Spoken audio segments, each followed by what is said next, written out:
When Anne Fine's novel The Killjoy was published, reviewers invariably described it as her first book. In fact, it was her sixth novel, its predecessors being books for children. This ghettoisation of children's literature incenses Miss Fine, who is a passionate advocate of books for children and a voracious reader. Children aren't childish, she has said. I'm not childish, I never was childish, I hate childish people, and I can't stand childish children. I don't write childish books. Indeed she does not. The author of over 30 books for children, she has won every prize going, in the process becoming heir to Roald Dahl's crown as the writer children love most to read. Her books include The Tulip Touch, with its echoes of the Jamie Bulger murder, Bill's New Dress, which explores sexual stereotyping, and Madame Doubtfire, which deals with divorce and the issue of parental access. Her first book, The Summer House Loon, was written in 1978, when she was a young wife coping with a 6-month-old baby in a freezing flat. Anne Fine was born in Northamptonshire. A zestful 50-year-old, she now lives at Barnard Castle, County Durham, having previously lived in the United States and Edinburgh. Formerly married to a university lecturer, she lives with Dick, her partner, who grows exotic orchids in a large, old, stone-built house with a walled garden on the banks of the River Tees.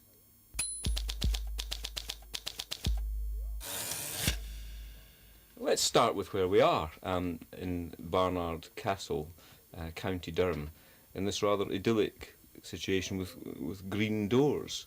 When did you first come here? And what's the appeal of working in this part of the world, Anne Fine? Well, we moved here 5 years ago, and I didn't really know why we moved here. I mean, we've been here a couple of times before for weekends and really liked it. And this house sort of fits geographically because basically Dick works out the back in the garage, but he's close enough to come in and make my tea. So in fact, it sounds a thoroughly disreputable reason for choosing a house, but it's worked so far. And what's your routine in the house? What's your working routine in the house? I mean, are you an early bird? No, I'm not. I sit in bed and read the papers. I like to call that work because sometimes you get an idea, particularly for a children's book. Sometimes you can get a little snippet in the paper. You think, oh, I could use that. But it's really just an excuse to stay in bed and read the papers. And then I get up and have a bath and go out with the dog. That's really important. If I don't walk with the dog, I never wake up. So that's really important to have a dog. I mean, the old dog died of old age last year, and I didn't write anything for 3 months. And I thought, how jolly useful, we can go away on holiday and do all those things that you can't do if you have a dog. But, I mean, clearly you can't afford to do that if you're not writing. So we had to get another dog.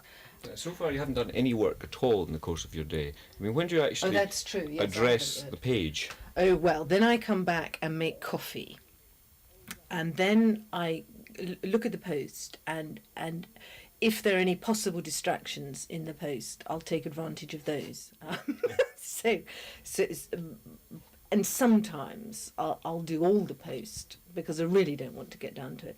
I suppose I tend to get down to it about 11, and I work here on this old table that I think was the first piece of furniture I ever bought when I got married about 100,000 years ago, and it's a bit pitted and disgusting, but you can scrub it with Vim every now and again. I did it this morning in honour of your arrival. It was actually covered in sellotape and Tipp-Ex and bits of old biro until then, and I start.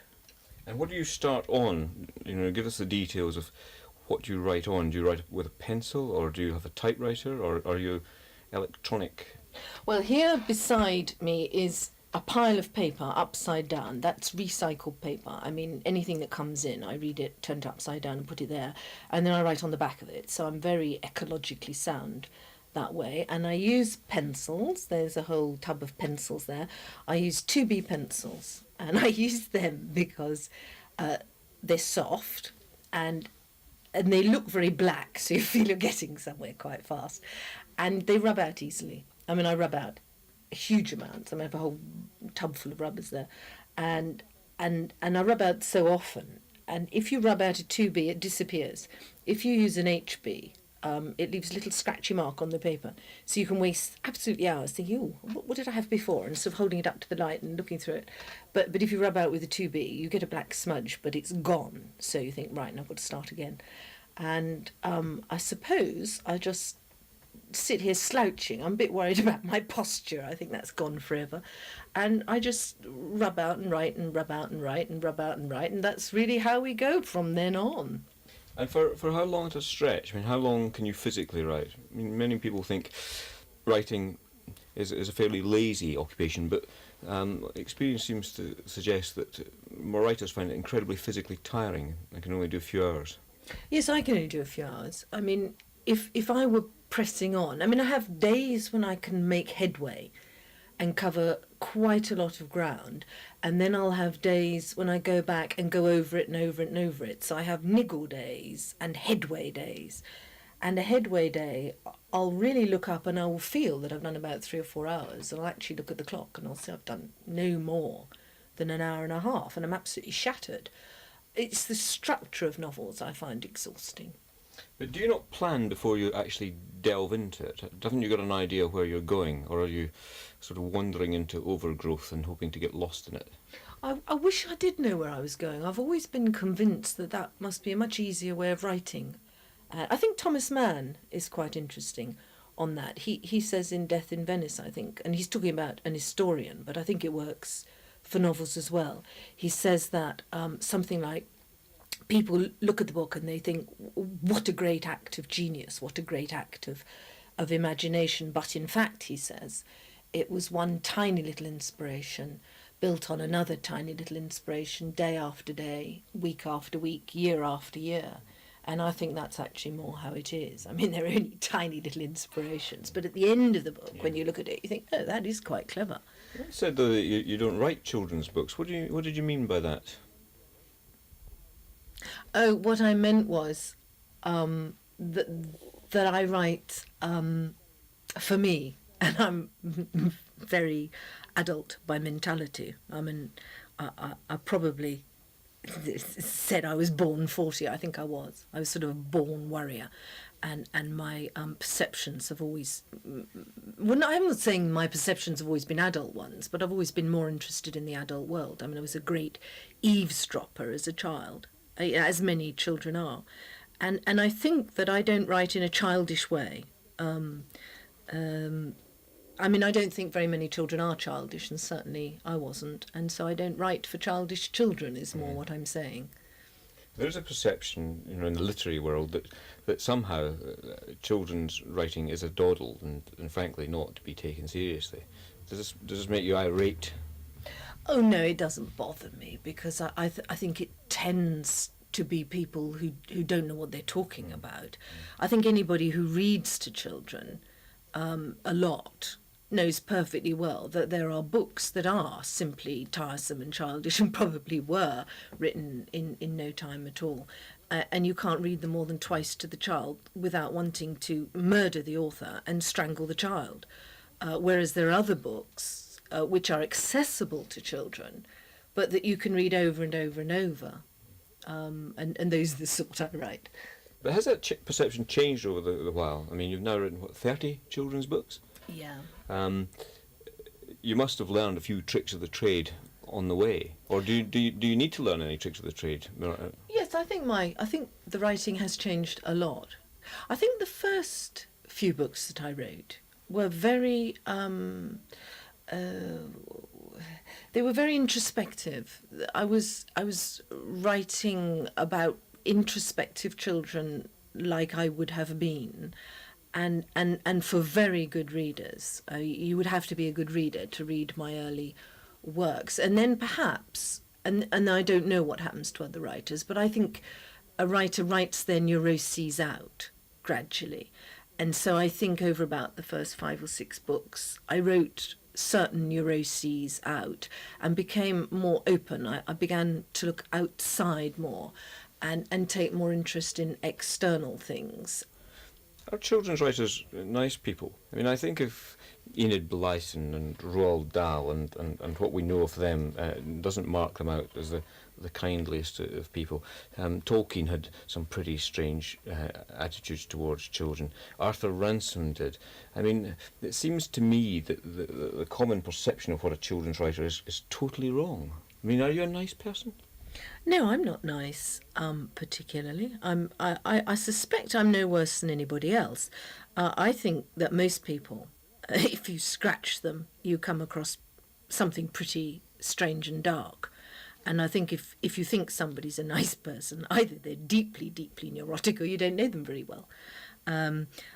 What is odd about writers, and this, of course, goes for all writers, adults or children's writers, is that their job is self-exposure, that they have got to be handing you bits of themselves, because otherwise you won't read the books. If I write a nice book about a nice, happy person who has a nice, happy life with nice, happy people around her, nobody will ever want to read it, because the dark stuff sells even at the children's level. You only have to look at, what's on sale in the railway stations to see that sort of the black and the horrible sells. What do you expect to get from a publisher, apart from oodles of money to keep you in comfort in your old age? On the whole, a general sense that if they were in any other profession, they would have gone bankrupt already. I mean, I am amazed that they ever get to sell a book, the way they go about things.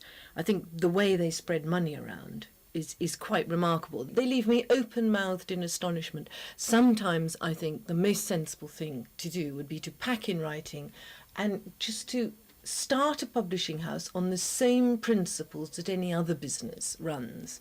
And I don't see how you would fail to make $1 million. But I'd rather write.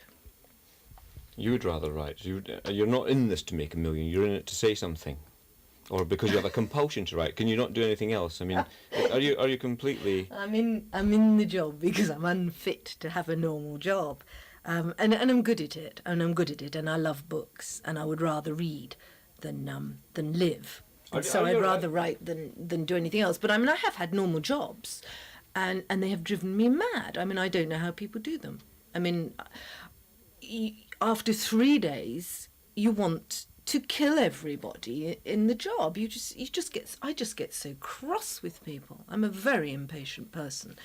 And the one thing about this job is it doesn't really matter what a mess is made of the cover or the marketing or the distributing. The only thing that actually matters to me is the words, and with a bit of luck they'll get them right, though as often as not, of course, even though you go to enormous trouble to read them properly and get every single comma the right way up. Somebody goes and puts their elbow on the computer at the last minute, and for example, I've just had a new edition of a really quite important book of mine republished, and the last line is just got this egregious typing error in it, and it's not mine because I copy edited it again. Obviously, you should sack all the computers. That's the thing that should happen here. But bizarre things do happen in publishers. I mean, I read a novel a couple of years ago, a thriller, set at the Edinburgh Festival, and they'd missed the last chapter out. Now, you come to a juddering halt at that point. You think, well, what's the solution? I've been duped here. You do want to go out then and thrash somebody about, but it's a very complicated business, publishing and writing, isn't it? And the personalities that are involved in it are very fragile and sensitive. It's a bit like sort of the acting profession in that sort of sense, isn't it? Well, I suspect you're all raving egoists for a start. Well, that's quite possibly, it's quite possibly the impression that is created of all writers is that they're egoists. But I don't think you can entirely blame the writers, because people do almost insist that you go out and talk about yourself all the time. And it can't be easy. If you're sort of begged by a publisher to go out and publicise, and this is a mystery to me, why, as Bertrand Russell said once, why would they go to all the trouble to find people who are good at what they do and then design a system where it becomes impossible to do it properly, which is, of course, what happens. I mean, I am best left alone here quietly, writing the books, but no, I have to go to Italy, I have to go to France, I have to go to America, I have to go to London, I have to go to Edinburgh, I have to go and talk about myself. Now, when you come home, naturally, if you've been schlepped around the world talking about yourself, you're bound to come into the kitchen and start thinking you're the most important person in that kitchen. You do have to keep a watch of yourself. It's very easy to think that because your job is to make with the words, you're actually more important than the people around you who are just sighing with patience. Now, people have done some strange things with your words, of course, haven't they? For a start, one of your best-known books, Madame Doubtfire, was made into a film, and to I think a lot of people's astonishment, they managed to change the title to Mrs. Doubtfire, which has a completely different connotation from your original. What do you feel about what the movies do to you? I mean, are you sanguine about that? I think you were at one time sanguine, weren't you? I think the changing of the title is the least of the changes in that particular film. I think authors are in, again, a very difficult position here. You can't do all your own business work. I mean, just even one contract now is so complicated that you would need a law degree to even understand. You know, the contracts I signed, 20, 30, 40 pages. The film contracts, obviously much longer than that. I clearly can't do it. So you have people working for you, agents taking their 10%. Now, you can't expect an agent to sort of take 10% of nothing to sell a book to Jack Canori and 10% of nothing to sell a book for a school's radio reading. And then when 20th Century Fox comes along and offers a cheque with noughts to say, oh, no, I don't want them to sort of have the book because I'm sure they'll do something with it. They'll kill you. They'd forge your signature in your own blood and leave your body in a ditch. So you have no choice but to go ahead with it. So I am of the school that just sort of keeps my head down and reminds myself that it's nothing to do with me. I feel complete detachment. You became a writer because you were a reader. And you'd run out of things to read, so you write some more books to make sure that people have got things to read when they get like you and exhaust the world's books. Well, I hadn't quite run out of things to read. It was really that I couldn't get to the library that particular week. It was the great Edinburgh strikes, and the pavements weren't gritted, and I had a very small baby, and it would have been simply dangerous to have tried to get to the library. So I started a novel and realised, of course, I mean, loads of people start novels, but, you know, when the snow melts, they stop. And I never stopped. I really got into it. I mean, it was obvious that I had found something that I could and wanted to do. I still do read more than I write. I mean, I still spend more time reading than I do writing. And I have to say that when you hear an author saying the famous words, I don't find time to read much anymore, you think there is a writer who's going to go downhill so fast we won't be reading his books in 2 years' time. But at what point did you realise you were a writer? As you say, many people start off and go at it. I mean, had you just sort of found your métier, as it were, and you thought, oh, this is something I can do, this is something I like doing? I think the point is that every time I start a book, I can see what it ought to be. It's like this sort of celestial city on a hill. It's there, it's gleaming, it's magnificent, it encompasses everything. It's got layers down to its shoelaces. It's absolutely wonderful. And the minute you start to write it, doggy reality intrudes, and you're struggling with this and you're struggling with that, and you can't do that without losing sight of that, and this becomes impossible, and that's boring, and that has to go, and that would upset your mother, and the whole thing collapses, and at the end you think, well, that is the best I can do with that, but it is such a disappointment compared to what you wanted, what you had in mind. And it's actually only 2 or 3 years later, when you've got the distance that having done something else and being obsessed with something else gives you, that you can go back and look at it and think, oh, that's really rather good. That was good. I enjoyed that. That was, you know, it had a limited field, but for what I was trying to do, I did that very well indeed.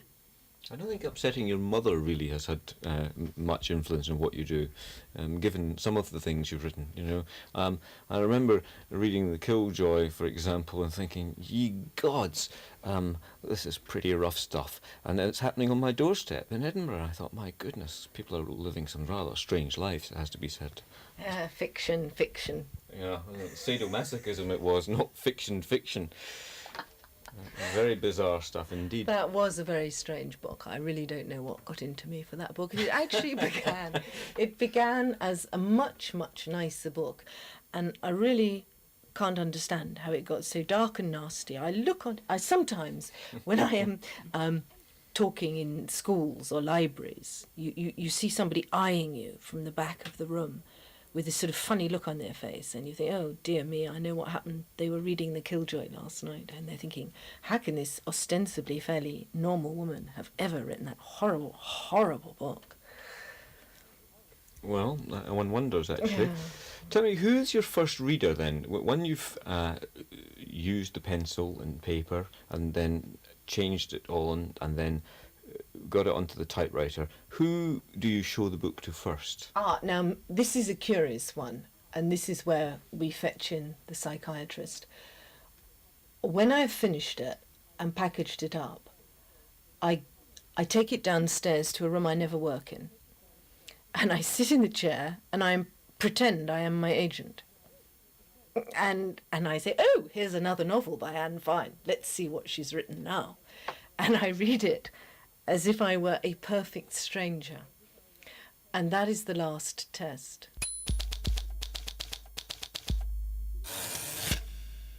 You shouldn't tell a story till it's over, and I'm not sure this one is. I'm not even certain when it really began, unless it was the morning Dad thrust my bawling brother Julius back in Mum's arms and picked up the ringing telephone. The palace? Why ever would they want me at the palace? Anyone listening might have begun to think of royal garden parties or something. But even back then, when I heard people saying things like the Black Horse or the Palace, I got a different picture. And that's because I've lived in hotels all my life. I don't even remember the first one, the Old Ship. Mum says it was small and ivy-covered, with only 6 bedrooms. Then Dad was manager of the North Bay, and later he was moved to the Queen's Arms, where we were living then.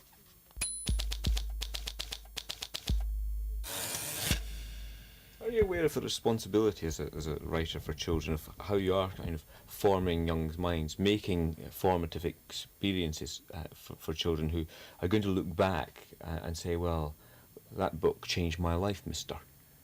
Yes, I think you can't help but know that children's books serve an educational purpose and a liberalising and a developing purpose. I mean, you might not want them to. That might not be your first aim. Your first aim, may well be a good read, but they will. I'm particularly aware of it because, I get letters all the time. I mean, I get slews of letters every week. And although some of them are in the spirit of, Miss Macpherson made me write to you after making me read your book, and a lot of them are actually completely different. They're very individual letters about the response to a particular book or all the work. And you know that here is somebody who is feeling the same way about your work as you yourself did about the authors who meant a lot to you when you were young. And I know that although we didn't have such a strong sense of authors when we were young, because you didn't see them on telly and they never went out and talked about themselves all the time, still their books were as real and their characters were as real, and you were as formed by them. I mean, I know it's not just my style that has been coloured by my favourite writers when I was young. It is my personality as well. This is the room in which you work, Anne. Can you describe it and some of the things that are in it that are essential for your well-being as a writer? Well, I'm remarkably cramped here. As you can see, it's the corner of the bedroom. I shouldn't really be here. I'm here because of the view. I'm here because I can look up and look over this lovely piece of green, which is called the Domains. I even have a pair of binoculars so I can watch dogs pooping on it if I get bored. and people walking past. And so I work here because of the view. It is in fact remarkably cramped. So I do all the business work here as well. I have envelopes to my right. I have an in tray that I try and keep as low as possible. I get depressed if it gets higher than about 5 inches. I have a tub of paper clips and staplers and sellotape and rubbers and things. I have a few elastic bands, a couple of pairs of scissors, a ruler, a typewriter, great old beast of a thing. It hasn't broken yet. I don't hold with computers because they just irritate me because they waste so much time. And what about the original Picasso on the wall? This original Picasso on the wall just cheers me up. It was I bought it in a garage sale when we moved to America, and my ex-hubby spent all the money we had on a piano, a beautiful piano, and we had like about 4p left, and we had to furnish the house with 4p, and I got that for $12 from a garage sale. And every time we move, I say, this is ludicrous, this sort of manky old Picasso print which is completely faded. I'm going to throw it away and get a proper painting, and I just can't. I'm just fond of it. It cheers me up. It's so sort of sunny. And the filing cabinet has on it a large sign that says "Just Say No," which was made because, of course, the phone rings. I do actually quite, I mean, I am unlisted, but nonetheless, when it rings, I'm always quite glad. It's sort of my welcome breaks. I'm not one of those authors who reckons that inspiration, I don't consider the phone to be the man from Porlock. I think, oh, thank God, an excuse to knock off for 30 seconds. But it is important to say no to whatever it is that's coming through the phone. So I have this sign that says, "Just say no," and a little sign that says, "What is the secret of happiness?" which I won't tell anybody for fear that everybody gets it. And that's about it, really.